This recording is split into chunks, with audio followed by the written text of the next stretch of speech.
Welcome. Let me share an incredible story with you, one that has touched the lives of millions of people around the world, including doctors, scientists, and caregivers. It's about a nurse who, after spending years caring for terminally ill patients, witnessed events that seemed to defy the laws of science and medicine. These events led her to a profound realization about life after death, something no one could have predicted from an ordinary hospice worker. The nurse reflects on her journey, saying, "I wasn't really afraid of hell, but I was terrified of death. The thought of it scared me deeply. But as I cared for patients in the hospice, I started to notice something surprising. They often spoke of things I couldn't explain. I began to believe in life after death, especially after just the first 6 months." This nurse, Penny Smith, a hospice nurse from Washington, has over 20 years of experience. Although she's now retired, she still works part-time, contributing to patient care and mentoring new nurses. Penny explains, "Death is something most people fear, yet for those of us working in hospices, we see that it's not as frightening as society tends to think. Still, the topic remains taboo, which only deepens the fear. We don't talk about it, we don't try to understand it, and that's why so many of us fear it. It's the fear of the unknown that leads to misunderstandings." Penny's path into hospice care wasn't something she initially planned. After finishing her nursing education, she worked in regular hospital settings where patients were often treated like numbers. There was little time for deep connection, and when someone passed away, it was merely recorded as part of the hospital's statistics. But everything changed one night after Penny lost her father. She had a dream that shook her to the core. In this dream, her father appeared to her, bathed in warm orange light, telling her that he was okay and that she didn't need to be sad. This experience confirmed for her that there is something beyond this life, something she had never believed in before. When Penny shared her dream with her family, her brother, who didn't believe in an afterlife, was skeptical. However, her mother and sister were more open-minded. Over time, they too came to believe that Penny had experienced something real. Years later, Penny's brother had his own unexpected experience. In a dream, their late father appeared to Penny's sister Laura, offering a solution to a family problem. Since then, their father has continued to visit them in dreams, acting as a guardian angel of sorts, watching over them. While her brother never had a similar experience, Penny believes that his skepticism might have prevented him from being open to it. But the strange and extraordinary events didn't stop there. Penny heard a similar story from one of her co-workers, a man who had been involved in a car accident. His wife died in the crash, and he was left with an overwhelming sense of guilt. In a dream, his wife appeared to him, reassuring him that she had passed to say goodbye and that he should not blame himself. She told him that she was waiting for him in a better place. This powerful moment gave the man peace and helped him let go of his guilt. Many of the most fascinating stories Penny shares come from her years at the hospice. One of the most memorable was of a woman with amyotrophic lateral sclerosis, ALS, who had chosen to stop eating and drinking, signaling her readiness to pass. Before she died, she organized a farewell celebration, inviting the night shift workers to join her bedside. They raised glasses and shared kind words, and just as the last person finished speaking, the woman passed away. This was an extraordinary moment. Rarely does someone announce that they are dying, only to actually pass away right after. One evening, in the hospice, a man with cirrhosis of the liver was nearing death, while his daughter sat by his side in his room. Meanwhile, the dog of a woman in the next room, a Chihuahua, was lying peacefully at its owner's feet. Suddenly, the dog woke up and started barking. To the daughter's shock, the man in the other room sat up in bed and looked toward the door, asking, "Who are you? I've never seen you before." He appeared to be waiting for an answer. Then, he collapsed back into his bed, unconscious once again. The staff believed that the spirit of the woman who had just passed had visited him, perhaps to say her own goodbye, even though no one was standing at the door. Penny's experiences reveal that the dying often do strange things in their final days. They speak of seeing friends, family, and even pets from another world. These encounters usually begin weeks before death and seem to guide the dying toward the afterlife. Penny says that patients often reach out for something, like a blanket, as if they are connecting with their loved ones who have passed. These actions aren't random, they have meaning, and Penny believes there's a deeper purpose behind them. She also has a startling theory about why dying individuals often seem to engage in unusual activities during their final days. Penny believes they aren't simply passing the time but are preparing themselves for the next stage of existence. While this theory may be controversial, it is based on years of experience caring for the terminally ill. Penny's observations and insights have led her to believe that the dying are shedding their old selves in preparation for whatever comes next, making the final moments of life more meaningful than we might realize. Let's dive into some incredible stories that unfold during the final stages of life. Penny has some fascinating accounts to share, especially regarding a man named John. He had been standing near the nurse's station one morning when something unusual happened. A year after his wife Ingrid passed away, John's time came as well. On that particular morning, screams filled the air from his room. The nurse rushed in to find him staring at an empty corner of the room, shouting, Ingrid is here. I can see her.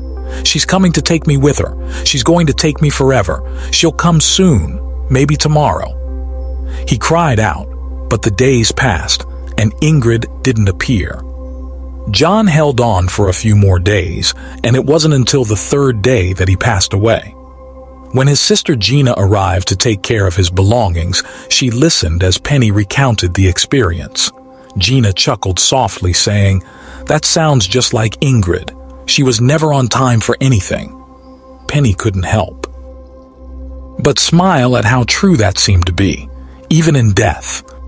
Many hospice patients, especially those who are blind, have been known to experience remarkable visions in their final moments.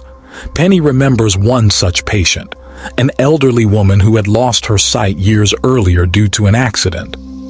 As she lay in her bed, close to the end of her life, she began to call out names with excitement as if greeting old friends.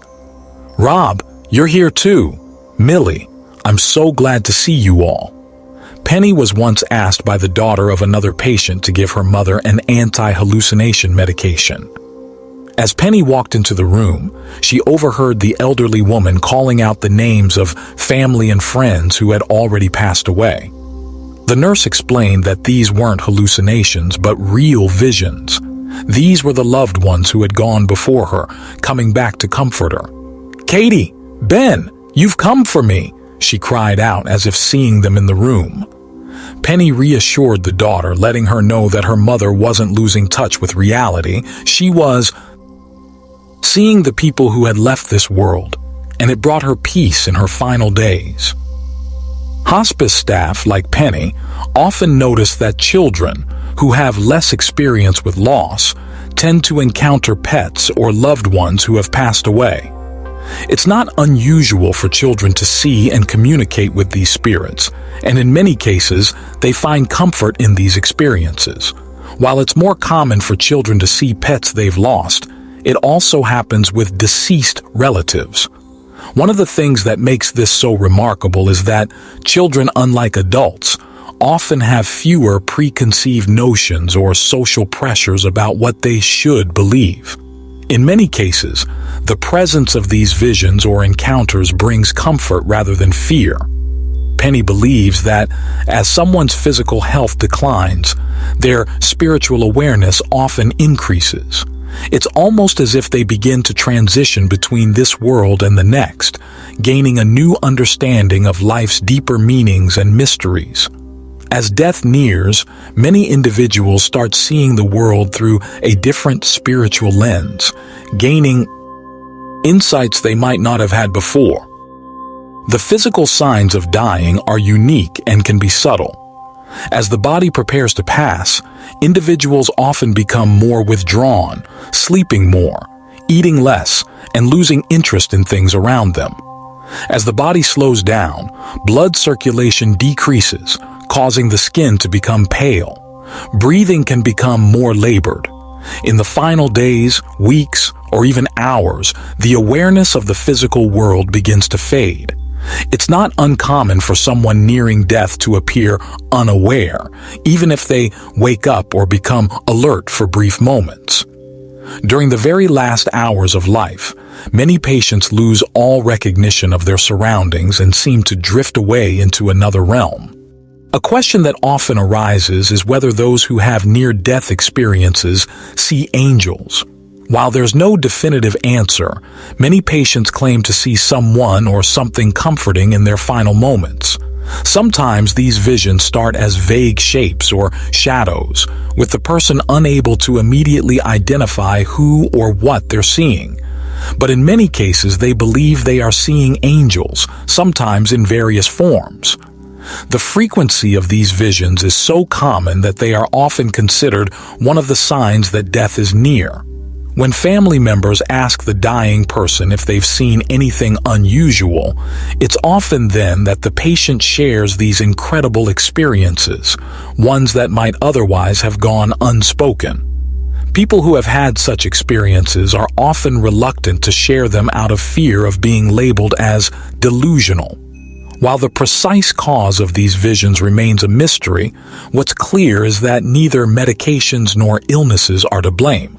In fact, for many, these final visions bring an overwhelming sense of comfort and peace as they prepare to move on. Another question people often ask is, what kind of things do people say just before they die?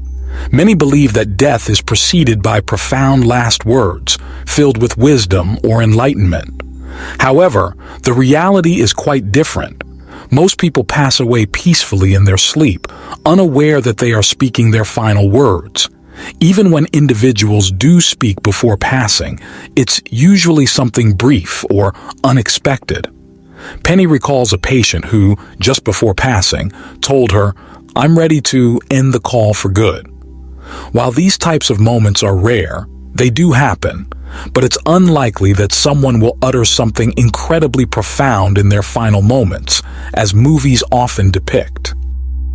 Penny also shared a touching story about a nun whose mother was nearing the end of her life. One Sunday evening, the nun left the room, approached Penny and said, "She's gone." Penny, however, gently told her, "No, she's still here physically, but her spirit has already left." Penny entered the room and found that the woman's eyes were vacant, as if her soul had already moved on, even though her body was still there. In another poignant moment, Penny cared for a young boy named Aaron Bev, who had been born with severe medical issues. His mother, Lorraine, struggled to accept the reality that her son's time was nearing. One day, the nurse gently advised Lorraine to speak to Aaron, telling him how much she loved him. After hearing his mother's loving words, Aaron smiled, took a deep breath, and peacefully passed away. Everyone in the room felt a sense of calm, knowing that he had felt the love and comfort he needed in his final moments. Penny Smith, who has witnessed and documented countless extraordinary moments like these, never set out to be a nurse. Her life journey took many unexpected turns.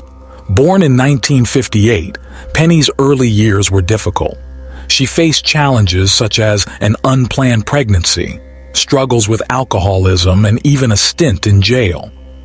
By the time she was in her 40s, Penny found herself at a crossroads after a divorce, with no job and limited resources. She decided to pursue a career in nursing as a way to support her children. After earning her nursing certificate, Penny worked at a standard clinic before discovering a job opening at a hospice. It was there, in that setting, that she began to witness and record the remarkable, often inexplicable experiences of her patients.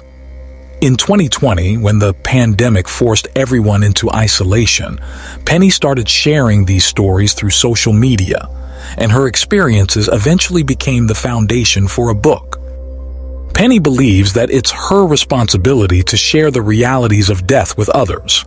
She is passionate about dispelling misconceptions about hospice care.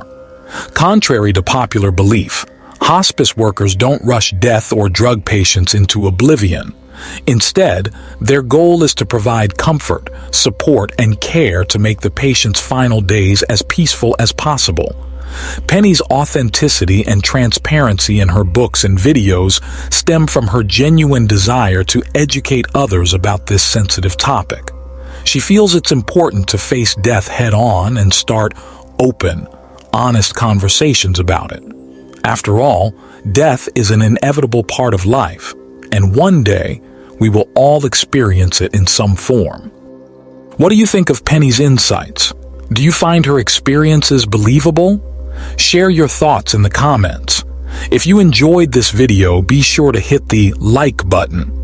You may also want to check out my other video about Julie McFadden, another hospice nurse who shares more touching stories from her patients. Thank you for watching, and I'll see you in the next video.